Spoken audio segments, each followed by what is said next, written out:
My name is Linda. I am 32 years old. I am married to a wonderful man named Brian. He is 33 years old. We live in a small, beautiful house with a big garden. Our life was simple and quiet. I worked part-time at a local library.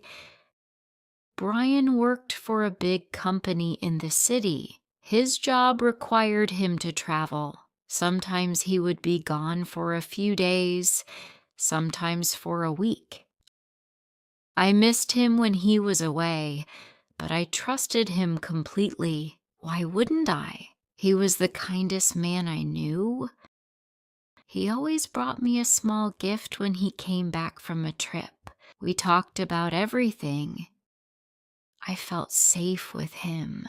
I felt so loved. I thought we would grow old together in our beautiful house. I thought I knew everything about him, but I was wrong. I remember that night very clearly. It was a Friday. We were in bed. I was reading a book. Brian was already asleep. He was tired from a long day at work. I put my book down and turned off the light. I closed my eyes, ready to sleep. Then his phone started ringing. It was strange. Why was it ringing so late? It was almost midnight. I thought, maybe it's an emergency from his office. I didn't want to wake him up. He looked so tired. I picked up the phone and saw an unknown number. Should I answer? Maybe it was important. I pressed the green button. "Hello?" I said. There was no answer. Then a woman's voice. She sounded scared, like she was crying. "Brian, is that you, Brian?" she asked. Her voice was shaking. My heart began to beat fast. "No, this is his wife, Linda," I said. "He is sleeping. Is everything okay?" There was a pause. "His wife," she said. Her voice was full of confusion. Then it became serious again. "Please, I need to talk to him. It's Davis, our son. He has a very high fever. He's not waking up. The doctor said we need to go to the hospital right now. Please wake him up." I couldn't breathe. "Our son Davis? Who was Davis? We didn't have a son. We didn't have any children." I thought I must have heard her wrong. This must be a mistake, a terrible mistake. I think you have the wrong number," I said. "No," she said. "This is Brian's number. Is this not Brian Carter's phone?" "Yes, it is," I said. My hands were shaking. "Then please," she cried. "I don't know who you are, but I need my husband. My son needs his father. Please let me talk to him." My husband, her husband, our son. The words repeated in my mind. They didn't make sense. "Okay," I said. I don't know why I said it. I ended the call. I looked at the man sleeping next to me, my husband, Brian. He was still sleeping peacefully. He looked the same, but suddenly he was a stranger. Who was this man? This man who had a son? This man who had another wife? Another life? I sat there for a long time. I couldn't move. I just stared at him, the man I loved, the man I trusted with my whole life. My perfect life was a lie, a big, ugly lie. Tears fell from my eyes. I remembered all the times he traveled for work, the late-night calls he took in another room, the times he looked worried. I always thought it was about his job. I never, ever thought anything was wrong. How could I have been so blind, So stupid. I knew I couldn't just sit there. I had to know. I needed to hear it from him. "Brian," I said. "Brian, wake up." He opened his eyes. He looked sleepy. "Linda, what's wrong? Is everything okay?" he asked. "Your phone rang," I said. I answered it. His face changed a little. "My phone?" he asked. "Who was it? Was it my boss?" "No," I said. "It wasn't your boss. It was a woman. She said her name was... Wait, she didn't say her name. She said, 'Your son is sick. Your son, Davis.' She said they need to go to the hospital. She called you her husband." He looked scared. He didn't say anything. He just stared at me. "Brian," I said, "who is Davis? Who is that woman?" "Linda, it must be a mistake. A wrong number. You were probably half asleep." "Don't lie to me," I said. "Don't you dare lie to me now. She knew your name. She knew your full name. She called you her husband. She said you have a son together." His eyes were full of guilt. He knew he couldn't lie anymore. "Linda," he said, "I am so sorry. I never wanted you to find out like this." "Find out what?" I asked, even though I already knew. I just needed to hear him say it. "It's true," he said. "I have another family. Her name is Adeline, and Davis. Davis is my son. He is 5 years old." The world stopped. My heart broke. It was real. My husband had another wife and a child. For years, he had lived 2 lives. I couldn't speak. I just stared at him. "How?" I said. "How could you do this? To me? To her?" "It's complicated," he said. "Complicated?" I said. "You lied to me. Every single day. For years. You have a whole other family. That's not complicated, Brian. That's evil." He said, "I met Adeline before I met you. It was a long time ago. We were together for a short time. Then we broke up. I moved to this city for work. A few months later, she called me. She told me she was pregnant. I didn't know what to do. I was scared.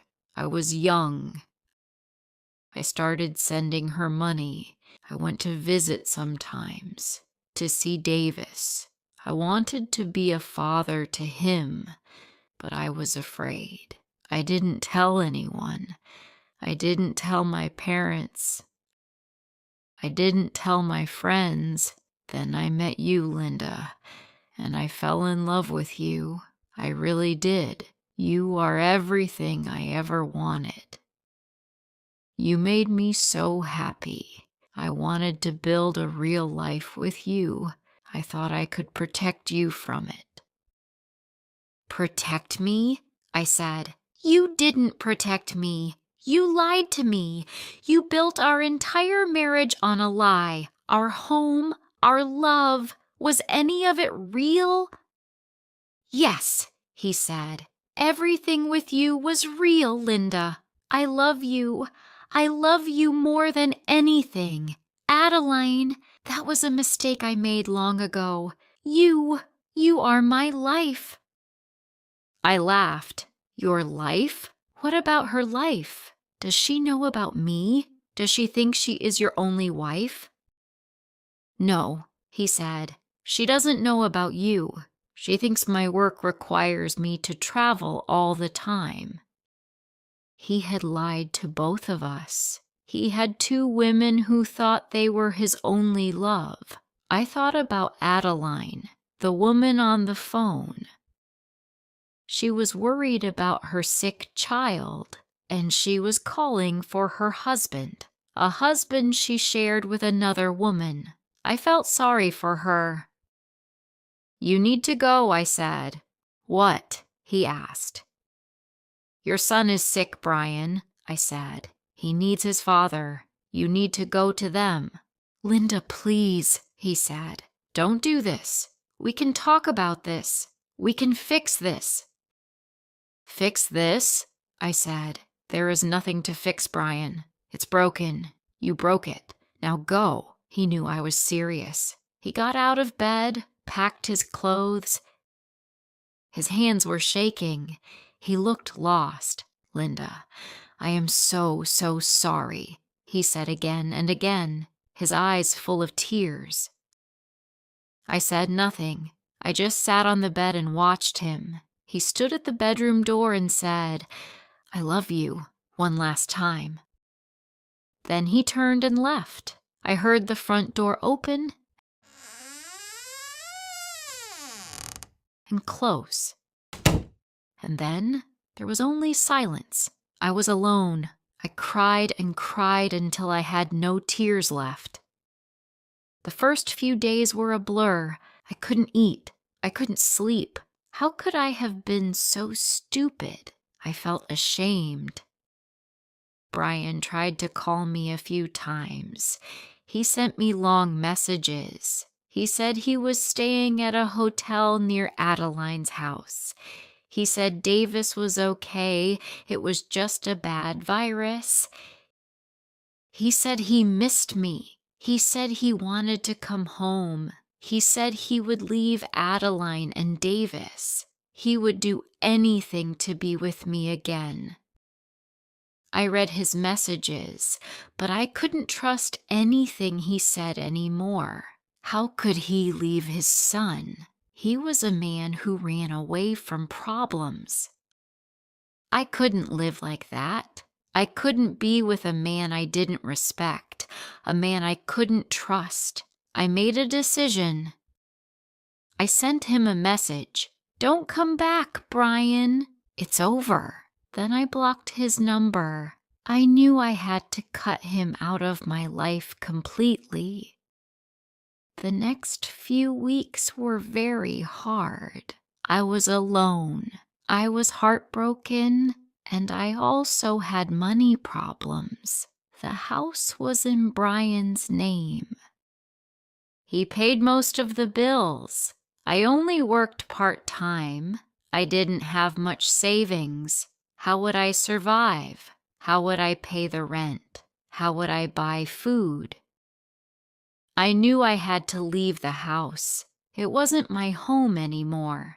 I started looking for a small apartment to rent. I found a small one-room apartment. I needed a full-time job. The part-time library job was not enough. I started looking online. I found a job at a hospital. They needed a nurse. I applied and got it. One day, about 6 months after Brian left, I received a letter. It was from a lawyer. My heart began to beat fast. I opened it. It was a letter about our divorce. It was over. The end of our marriage. Now I was completely free. I signed the papers and sent them back. I thought about Brian. I wondered what happened to him, to Linda, to Davis. I hoped Brian was a good father to Davis. He had hurt so many people, including himself. One cold afternoon, I was walking home from work. As I turned a corner, I saw him. He was standing across the street holding the hand of a small boy. The boy had blue eyes, just like his father, Brian. It must be Davis. My heart stopped beating. I froze. Brian looked older and tired.